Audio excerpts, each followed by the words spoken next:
Thomas Friedman, who hasn't contributed anything worthwhile in his entire life to the discourse. He has been a scourge, a cyst on the American dialogue for as long as he has been employed to produce commentary on it. One of the most truly deplorable writers in America writ large. And he came out the other day and postulated in all of his chin strokey glory that maybe in 2024, the answer was Joe Biden reaching across the aisle to select a candidate named Liz Cheney. Elizabeth Cheney, of course, being the daughter of warlord, criminal, disgusting, real-life Jabba the Hutt, Dick Cheney. Just a disgusting fucker if ever there was one. I mean, you stand next to Dick Cheney and George Bush, and you actually want to inch closer to George Bush. I mean, this is the kind of evil that radiates from that man. His daughter.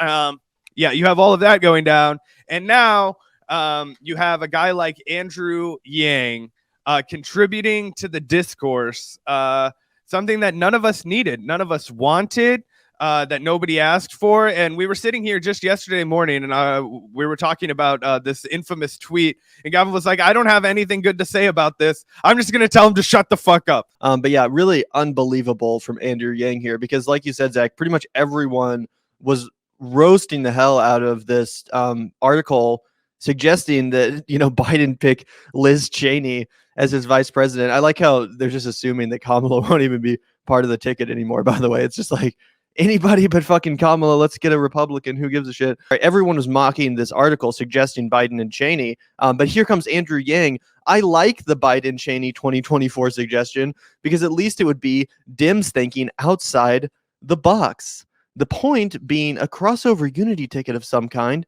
Biden-Cheney begs the question of whether Joe could finish a second term. So again, everyone made fun of this article suggesting that Biden choose Liz Cheney as his 2024 running mate, but leave it to Andrew Yang to come out here with the hot take. Actually, maybe this is a good suggestion because it's thinking outside the box. And as you referenced, Zach, did make fun of him ourselves here on Twitter. Shut the fuck up. I thought that was a pretty apt response, but lots of people were actually mocking this tweet. And this is maybe the third or fourth time I've seen this happen. But I think Mr. Andrew Yang might have once again unified the left, Zach, unified the left against him. Let's take a look here. Jimmy Dore says, if I could write this funny, I'd be famous and funny. In response to this, that's pretty good. Here we have David Dole. 2 corporate hacks on a ticket isn't thinking outside the box. It is the box, which, by the way, is 100% true. How would this be in any way thinking outside the box to nominate 2 extremely establishment candidates on one ticket together? How is that outside of the box at all? Outside of the box would be like, I don't know, nominating Oprah or something. Jesse Ventura thinking outside the box. Jesse Ventura, something like that. Yeah. Anyone but, 2 already existing members of the government. It's like, what the fuck? Here we have Kyle Kulinski of Secular Talk. Stabbing my spleen with a butter knife is also thinking outside the box, which is a good point from Kyle. Just because something is outside the box doesn't necessarily mean it's a good fucking idea. And then I think here's one too. Vaush got in here, says smashing my greasy cock and balls with a big rock just to keep him guessing. So again, just because something is unexpected or maybe outside of the box, so to speak, doesn't necessarily mean it's a good fucking idea. Anyway, I thought I wonder why that was on the tip of Vaush's tongue.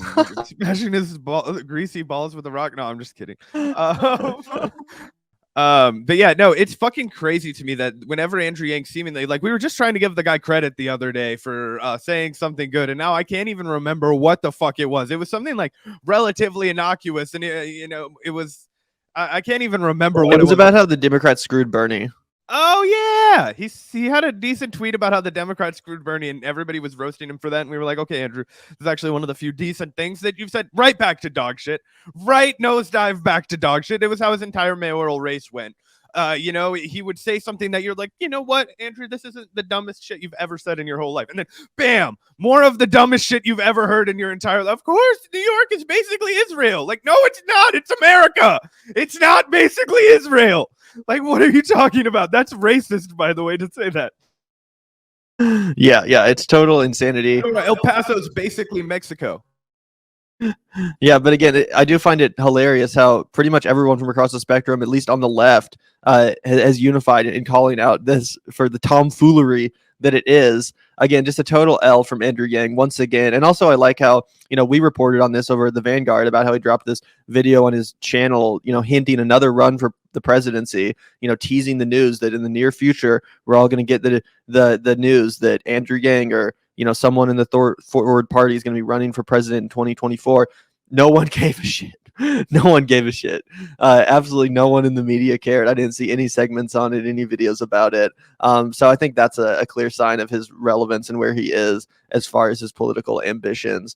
I did want to thank Harrison, friend of the show. Thank you for the $9.99 super chat. Really appreciate that. Holy shit, Yang's political compass is entirely broken. 100%. He doesn't really even seem to have a political compass. The dude is all over the map, but not in like a good, like, oh, I'm an independent thinker kind of way, just in like a whatever suits my best interests kind of way. You know what I mean?